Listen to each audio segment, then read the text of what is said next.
We can both Russian and English. Yeah, yeah.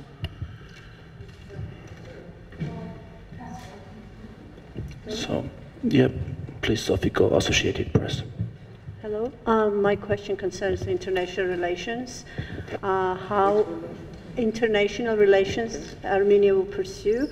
So how you are going to balance your cooperation with the EU and also being under the Russian influence, being part of the Eurasian Union, and also if you plan to cooperate with NATO. Thank you. You know, I don't like I don't like the sense. You said that we are under part of Russian influence. We just part of the organization like Eurasian Economic Union, and we, for example, we are part of the. We are member of the Council of Europe, and I don't think that anyone can say that we are under influence of the Council of Europe.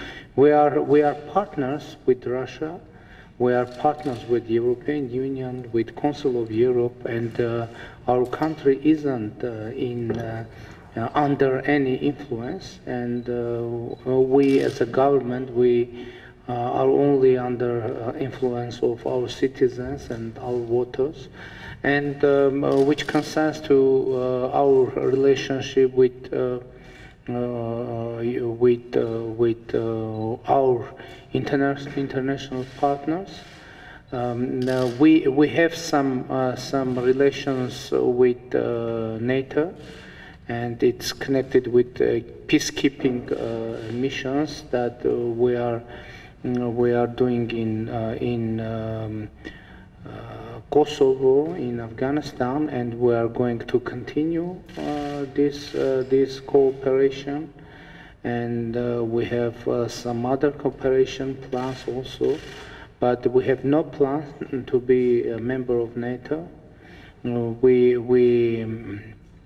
are a member of the Organization of Collective Security, and we are, as I said, we are a member of Eurasian Economic Union, and we are going to develop our relationship with all our partners, but we aren't going to develop our relations in one direction in expense of the other direction. So we will develop naturally our relationship with all our international partners. Thank you. Margarita Reuters, please. So election results have been announced, and the bloc your party is part of won overwhelmingly, I would say. So don't you think that it's a kind of burden for you to have such a big majority at the parliament? Isn't it a challenge for you and for your, I don't know, allies, supporters at the parliament? Because those two parties which cleared 5% threshold, well, they're actually kind of moderate opposition, I would say. And this is one. And second, isn't it challenging for you who were, well, successful revolution leader, to become leader of the country and to sit in this office? Thank you. You know, there is no life in politics without challenge. It's a challenge to be opposition leader. It's a challenge not to have majority. It's a challenge to have majority. It's a challenge to have big majority. It's also challenge to have small majority, etc. Everything in our life, and especially in the political life, is a big challenge, and we aren't feared from that challenge, and we are going to face any challenge as we did as a oppositioner, as a political prisoner, as a journalist that have been persecuted within many years, etc. And to challenge, it's absolutely normal thing for us, and it is part of our life and my personal life as well. Thank you. Ilya? Raya, BBC, please. First of all, I wanted to congratulate you on this overwhelming victory. You know that a lot of us, we've been following and covering the revolution day by day, and we can see that you delivered on your promise to hold free and fair elections, so congratulations. But also, during the revolution, you were using non-violence. That was one of your main achievements. But in the election campaign, we've heard you saying things such as to grab by the throat. You were referring to loyalists of the Republican Party. And your rhetoric has changed by the throat, reference to them. That's one. You also were saying very clearly that there will be no political vendetta. We've seen the arrests of former government officials and their relatives. If you can comment on that. And the third point is your critics are saying that you are, of course, very, very popular at the moment. People love you. We can see it. But your critics are saying that you don't really have a strong enough team to fulfill on your promises, such as economic revolution. If you can comment on that, please. Thank you. You know, to be honest, I don't remember that I've said that I'm going to grab anyone from throat. Maybe something very similar to that I said, but you know, it's just a metaphor. And you know, I'm kind of writer, not only politician. And for me, I like to use metaphors to depict current or future of or previous political processes, and you can be assured that I didn't grabbed anyone from throat, etc., etc. And which concerns to political team. You know, is it possible to make such a big difference, big changes in country when we had authoritarian rule within 20 and more years without strong team? Is that possible? It's impossible. If our team isn't strong, how it managed to do that, to organize such revolution and overthrow authoritarian rule with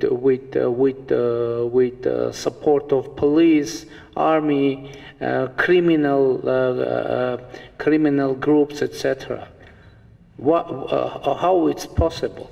It just PR campaign against our political team, because our political team and our ministers they are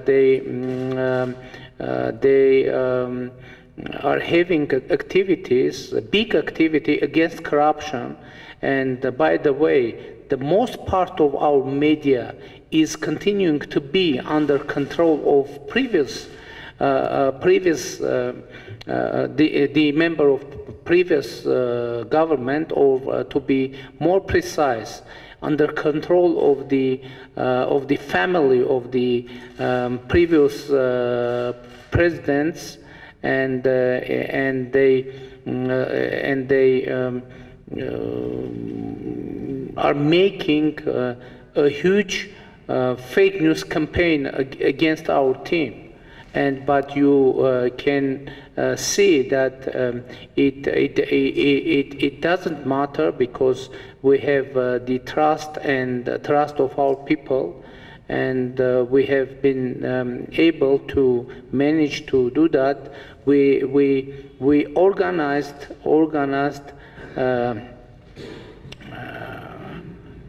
most free, transparent, and democratic elections in our country, and I don't mean only these elections, but I mean also the election of the Yerevan mayor and the local elections, etc. How I was able to do that without strong team? It's impossible. And there was another question. We are in the huge fight against corruption. And how you imagine fight against corruption without the investigation against the high officials? It's impossible to fight corruption without proper investigations. And I've said from very beginning, and within our meetings with the international representatives, that we are going to organize a huge fight against corruption, and there is no doubt that this process will bring us to the former or current politicians, and they would run to European structures to complain that they are being politically persecuted. But we need to consider only the facts. 10 people were killed in the center of Yerevan, and it was through the illegal use of army against the peaceful demonstrants. And what do you think? We should do nothing for investigating these killings. There is no way for that. We are going, and we are determined to go until the end and open all truth for our society, for our people. And by the way, it is a very strong demand of our people and our society. And it is very important for our democracy, because every high official should know that afterward he will be bring to the responsibility, and it is very important for our democratic reforms, and we are going to fulfill all this agenda. Thank you. Robin, you had a question. Robin, Al Jazeera.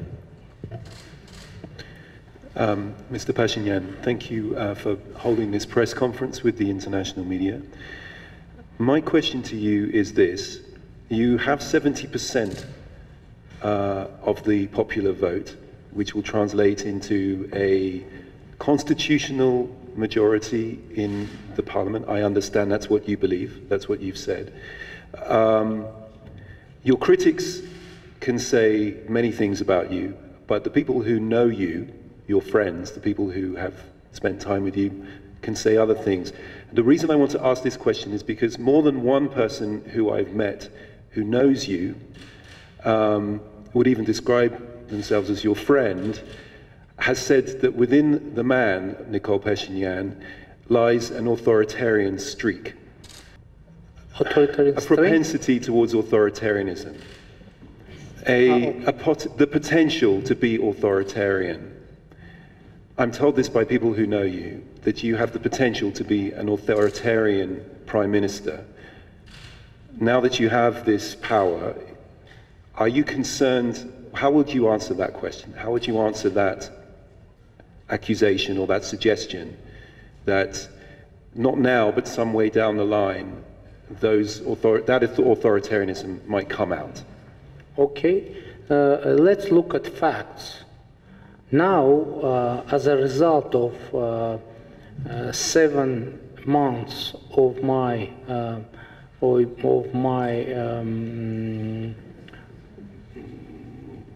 not my role, but good word, yeah, okay. We have our press, our media is free, is more free than ever. We have never had freedom of speech and press ever more than now. It is most democratic, and it is I think within within our independence, it is our current elections is more democratic and real democratic, free and transparent elections, and we have had already three elections within last seven months, and now Armenia is a real democratic country, and we have we country with full freedom of internet, and I think all these facts are speaking for themselves. And you know, someone can evaluate me as a authoritarian, etc., but I think we should look at facts. And to be honest, I don't think, unfortunately, after the collapse of Soviet Union, when Armenia became have been declared as a democratic country, many people in Armenia, due to political realities, they were confusing democracy with the anarchy. I don't think that democracy it is a system of the weak government or weak political leaders.